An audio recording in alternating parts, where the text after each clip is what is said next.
Assalamualaikum dan selamat sejahtera. Bertemu kembali bersama Cikgu Adila untuk subjek Geografi tingkatan 3.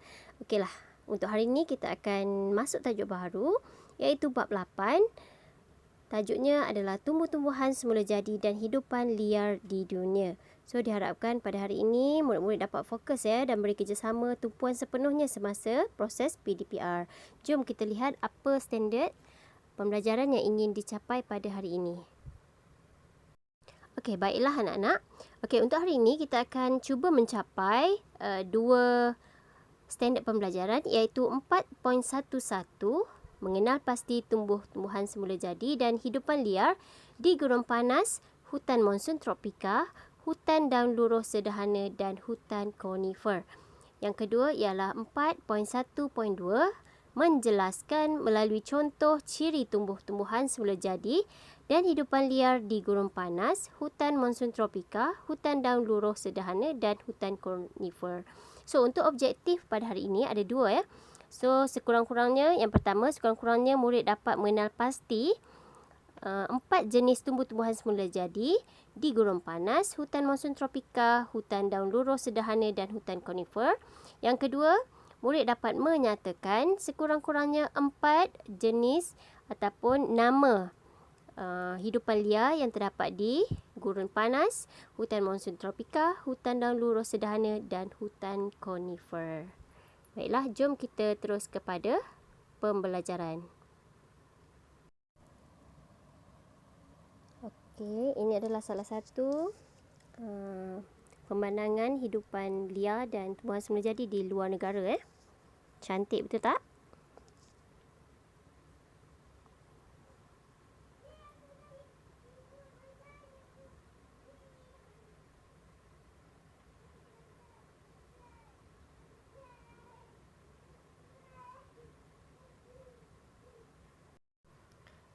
Okey, mari kita lihat dahulu taburan tumbuh-tumbuhan semula jadi di dunia melalui peta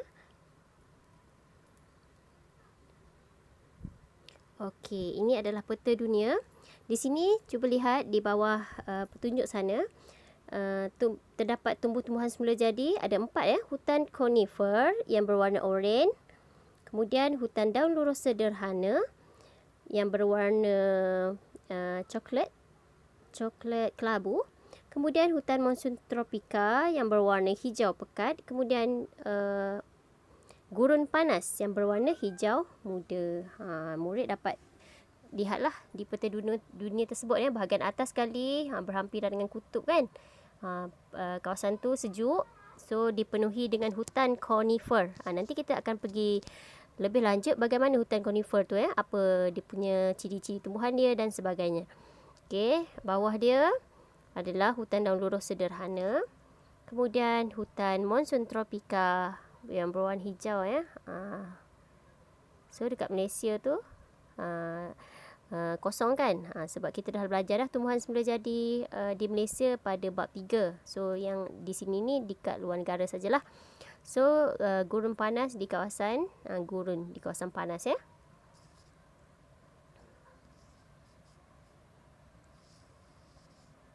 Okey, seterusnya kita pergi terperinci kawasan gurun panas. Terdapat beberapa gurun dalam dunia ini. Di dunia ini ada berapa kat sini? 3, 4, 5, 6, 7, 8. Okey, 8 tengok kat bawah ni ada gurun besar Australia. Kemudian ada gurun Thar. Kemudian ada gurun Arab. Gurun Sahara. Kat sini besar Gurun Iran. Kemudian gurun Kalahari ada sikit kat sini. Kemudian ada gurun Atacama kat bawah ni. Kemudian ada gurun Mojave. Okey, ini adalah kawasan gurun panas. Gurun panas, nama pun gurun. So, kawasannya sangat panas dan kering. Okey, seterusnya kita lihat pula peta di kawasan hutan daun luruh sederhana. Okey. Ini adalah kawasan hutan daun luruh sederhana. Ada di mana? Ada di New Zealand, ada di Australia, ada di Korea Selatan, Korea Utara, ada di China, ada di Eropah Barat, Amerika Syarikat, ada di Chili, selatan Chili, ada di Mexico dan ada di Kanada. Okey. Di sini adalah merupakan tempat yang beriklim 4 musim ya. Ada 4 musim tu. Ada musim salji, musim bunga, musim luruh, kan? Okey, seterusnya kita pergi kepada kawasan hutan monsun tropika, berdekatan dengan Malaysia lah, tapi Malaysia tak termasuk ya, sebab Malaysia adalah iklim katulis tiwa. So hutan katulis tiwa ataupun hutan hujan tropika. So di sini negara yang terlibat adalah kat tepi ni ya, India. Kemudian Sri Lanka, Bangladesh, Filipina, Myanmar, Thailand, Laos dan Pulau Jawa. Okey, ni kawasan ni ya. Warna hijau ni. Kawasan hutan monsun tropika. Okey, nanti kita akan pergi ciri lebih lanjut. Seterusnya kita pergi kepada kawasan hutan konifer berhampiran dengan kutub atas tu. So kawasannya adalah sejuk. Hutan-hutan yang ni lah, di tempat yang sejuk, ada di Rusia, di Eropah, di Kanada Utara, kemudian ada di Amerika Syarikat. Okey, sekian habis bahagian taburan ya. Kemudian kita akan pergi dia punya apa tumbuh-tumbuhan dan hidupan liar di kawasan tersebut. Okey anak-anak, mari kita lihat pula kepada ciri-ciri tumbuh-tumbuhan semula jadi dan hidupan liar di dunia. Okey, kita mulakan dengan tumbuhan di gurun panas. Okey, di gurun panas ni seperti yang kita maklum, gurun panas adalah tempat yang panas dan kering. Kemudian di gurun panas juga menerima hujan kurang daripada 250 mm purata hujan tahunan ya. Kemudian suhu harian di gurun panas adalah sekitar 30 darjah Celsius hingga 44 darjah Celsius. Suhu harian lah, memang sangat panas ya. Kemudian suhu malam yang sangat sejuk. So kita tengok apa dia punya ciri-ciri tumbuhan di gurun panas. Yang pertama, hidup di cuaca panas. So dia kena beradaptasi lah, kena tahan dengan cuaca panas. Kemudian xerophyt, maksudnya tumbuhan xerophyt saja yang tumbuh di kawasan ini. Apa maksud xerophyt? Xerophyt ini bermaksud tumbuhan yang dapat hidup di persekitaran yang kering. Okey, tumbuh jarang. Dia tak lebat ya, dia tak lebat macam hutan hujan tropika tu. Dia jarang-jarang saja. Kemudian akar tumbuhan di sini adalah panjang. Kenapa panjang? Untuk menyerap air. Akar panjang ni dia akan menjalar dalam tanah ataupun merebak di permukaan bumi untuk serap air. Seterusnya, daunnya berkilat, berbulu dan liat. Kenapa? Dia mesti ada sebab ya, kerana untuk mengurangkan proses sejatan air ya. Okey.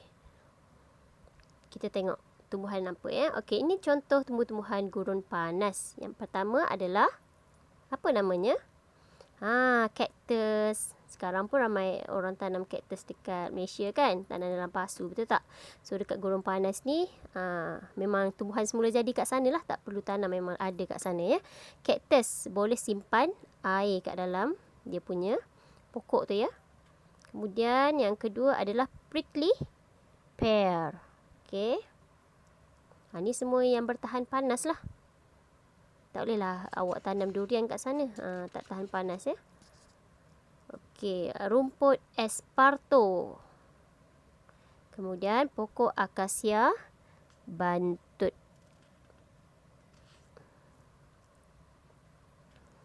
Okey, mari kita lihat pula tumbuhan hutan monsun tropika. Okey, yang ada dekat mana? Tadi kan?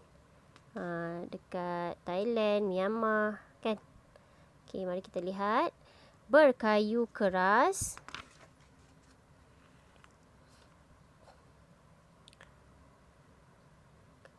Ketinggian dalam 20 hingga 30 meter. Kenapa tinggi tu ya? Kerana untuk mendapatkan cahaya matahari. Okey, daunnya banyak, lebar dan tirus. Kenapa lebar ya? Okey, daunnya lebar bagi mendapatkan cahaya matahari. Kenapa pula tirus? Tirus kerana untuk membolehkan air hujan mengalir turun dengan cepat dan mudah. Okay, seterusnya, pokok jarang berlapis-lapis. So, bila jarang, lantai hutannya agak padat. Okay. Dia lain sikit dengan hutan kita kan. Hutan kita berbentuk kanopi belah atas kan. So, lantai hutan kita tak padat. Lantai hutan dia padat ya. Okey, contoh pokok namanya adalah pokok jati, penaga, cendana, jelutong, buluh dan rotan. Okey, seterusnya kita akan pergi kepada tumbuhan hutan daun luruh sederhana. Okey, kita tengok ciri-ciri iklim di sini ya. Okey, hujan sekitar 1000 hingga 1500 mm. Suhu tahunan lebih kurang 17 darjah Celsius dan mempunyai 4 musim nyata. Okey.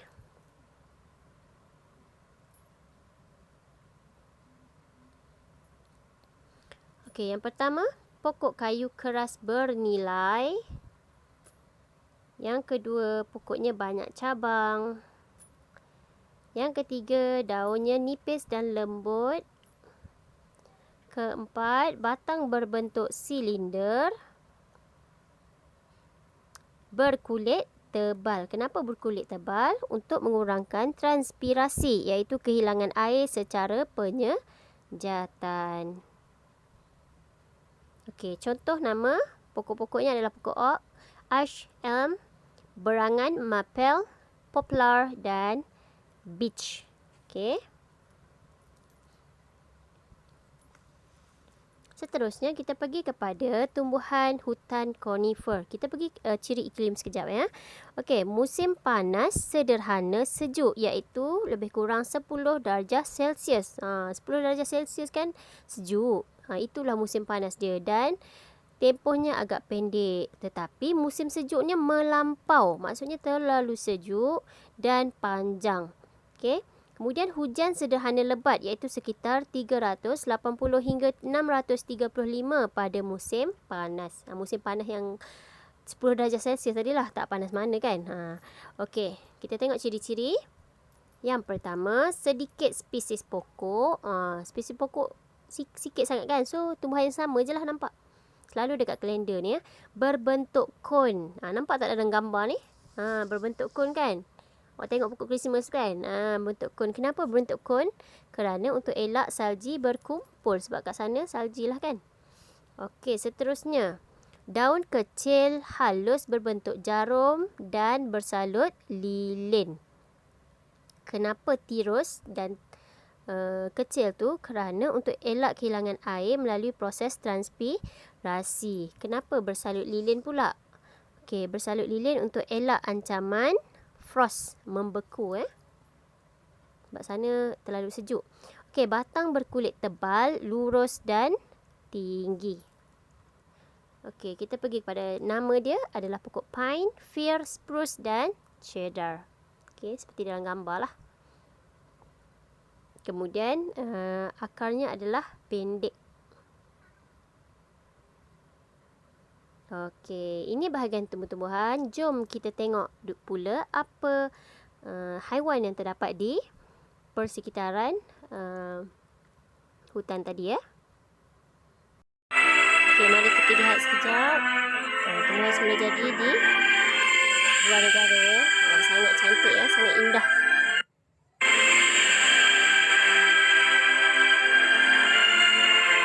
Ada rezeki nanti, kamu boleh pergilah. InsyaAllah. Tengok keindahan alam ya.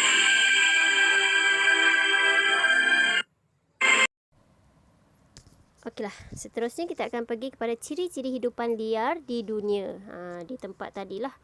Okey, kita pergi yang pertama adalah di kawasan gurun. Okey, bagaimana hidupan liar di sana, nak beradaptasi dengan hidupan liar di gurun ya, sebab kat sana panas ya. Okey, mari kita lihat. Okey, yang pertama adalah jenis nocturnal. Nocturnal ni apa?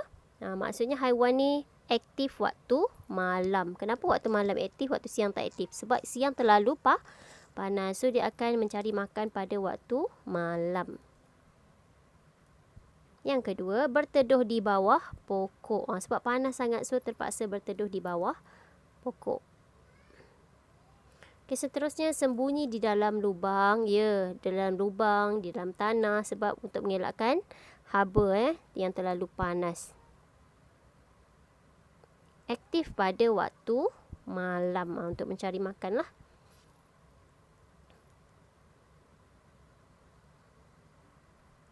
Okey, contoh hidupan liar gurun panas. Okey, sebelum tu kita tengok yang pertama Gambar apa tu? Ni adalah gambar unta. Okey, unta ada bonggol kan dekat belakang badan dia. Bonggol tu adalah untuk simpanan air. Kemudian unta ni dia ada lemak yang banyak dalam badan dia. So, dia boleh hidup beberapa minggu tanpa air. Okey, sebab tu dia sesuai untuk di gurun panas lah. Yang kedua tu siapa tahu? Ni siapa yang tengok cerita Scorpion tu tahulah. Kala jengking. Kala jengking Okey, kala jengking ni antara haiwan bersisik dan berkulit keras lah, untuk mengurangkan haba. So, kalau kulit dia keras ataupun bersisik, dia akan dapat mengelakkan haba. Okey, seterusnya cicak hutan. Okey, cicak ni dia ada sisik kan. So, cicak hutan sesuai untuk di gurun panas sebab dia bersisik. Bila ada sisik, dia akan kurangkan kehilangan air.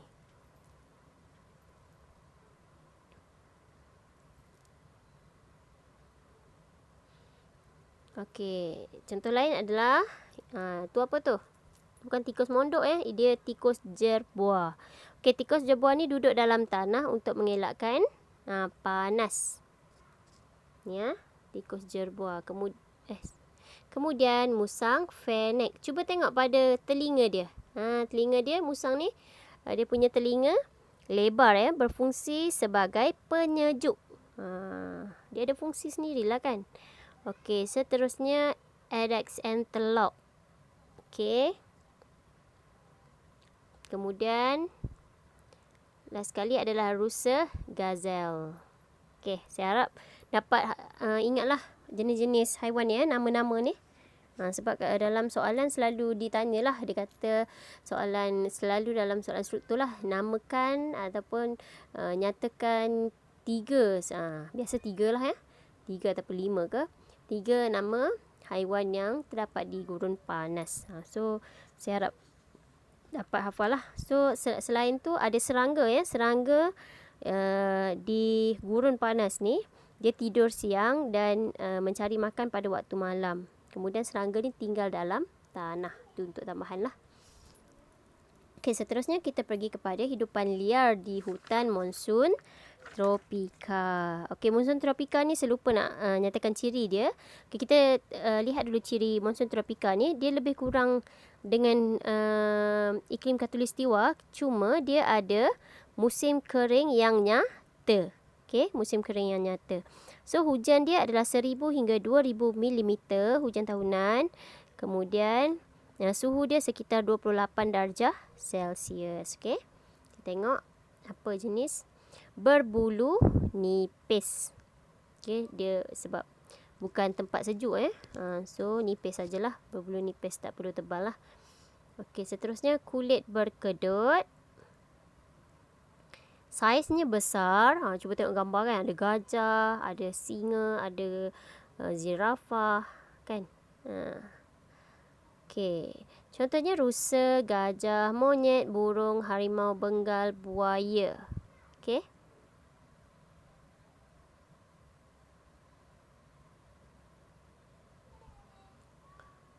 Okey, mari kita tengok apa nama haiwannya.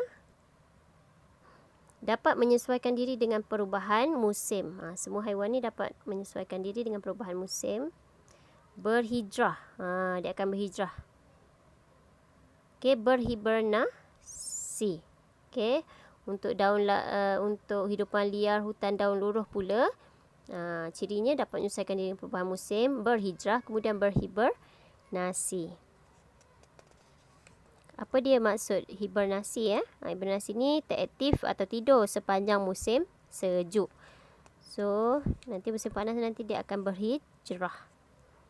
Okay, seterusnya kita lihat apa haiwannya adalah white letter, hare, streak, lizard purple emperor, rooster, badger, tupai merah, beaver, musang merah, burung belatuk, hitam, burung hantu. Tetapi yang paling famous untuk soalan adalah musang merah, beaver, tupai merah ni memang selalulah keluar soalan ya.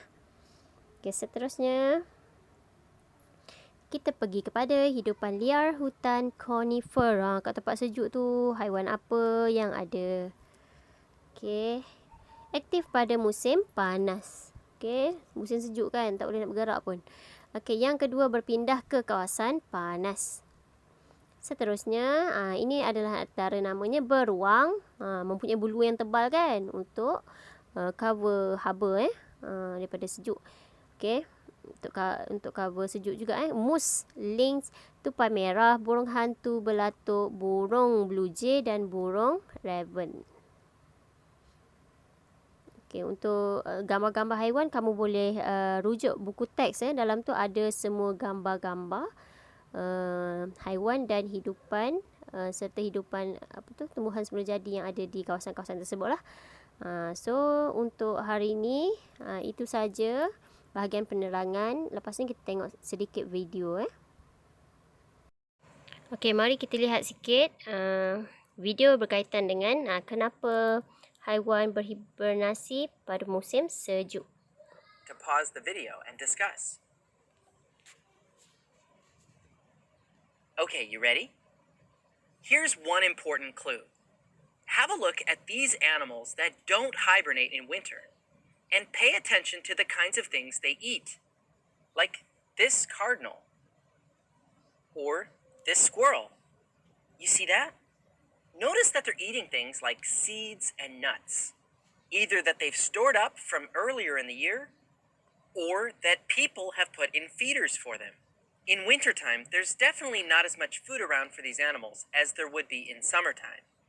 But there's still enough things like seeds and nuts that are around, or in the case of deer, enough twigs, stems, and dried grasses for them to keep their bodies going through the winter. Now, let's have a look at bears. No, not when they're hibernating, but earlier in the year to see what they eat. Things like grass, insect larvae, delicious, fish, berries. Many of the foods that bears eat aren't foods that are available anymore once it gets to be cold and snowy in wintertime. Some bears do eat acorns and hazelnuts, which are available in winter, but there's just not enough of these around to keep an entire bear fed through the winter. And it's not just bears that hibernate too. Other animals that depend on foods that aren't available in wintertime also tend to hibernate. Animals like skunks, they hibernate. And groundhogs, they normally eat grass, which isn't available in winter. Bats hibernate too. These are just a few examples of animals other than bears that also hibernate in winter. So hibernation seems to be a way that some animals deal with there being not enough of their food available in the wintertime. But how exactly does this work? Like, are animals that are hibernating really asleep all winter? I mean, it's one thing to sleep in for a couple of hours one day, but imagine to sleep for weeks or months? Don't they get hungry? Well, hibernation seems to work a little different depending on the animal. But scientists have found out that in general, hibernation isn't exactly the same thing as sleep. In fact, it can be helpful to think of hibernation less like sleep and more like an animal being able to put its body on pause, like a pause button. Animals that go into hibernation in winter have bodies that are able to slow down. Their heartbeat slows down. Their breathing slows down. Their bodies wind up needing less of everything than they would normally need.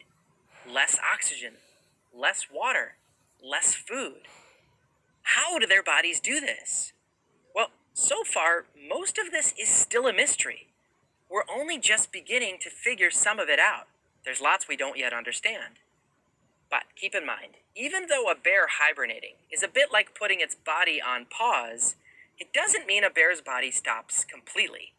Its body still has needs. It may not need to eat while it hibernates, but its body still uses nutrients stored up from before it went into hibernation. Scientists think this is probably why bears eat as much as they can and get so big in late summer and fall, before winter comes. A lot of scientists find the idea of hibernation super interesting and important, not just because it's fun to know, but because think about it. Just imagine if we could figure out how to put our own bodies on pause.